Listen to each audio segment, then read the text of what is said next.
estudyante, isang tambay noon.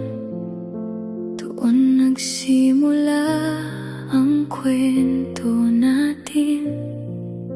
Simpleng tanungan hanggang numero'y nakuha. Unti-unting nahulog ang puso ko sa'yo.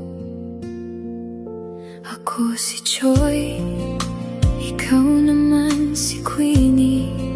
Sa cellphone nagsimula ang panliligaw ko. College ka noon, ako'y naghahanap pa lang ng trabaho. Di ko inakalang ang isasagot mo. Noong June 10, 2013, habang buhay kong hindi malilimutan, tiniyak ko pa ng harapan kung totoo bang ako ang iyong mahal. Ako si Joy, ikaw si Queenie. Tayo ang kwentong isinulat ng tadhana.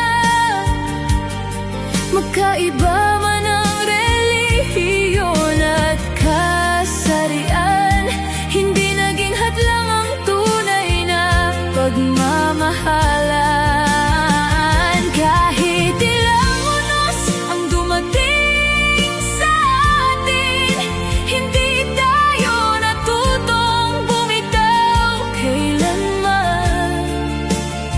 Ikaw ang nag-iisang may sa buhay ko. Hanggang dulo, ikaw lang ang mamahalin ko.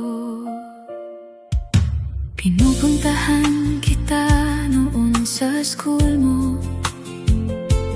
Bawat pagkikita'y puno ng saya. Kahit natatakot ka sa inyong magulang, pinaglaban pa rin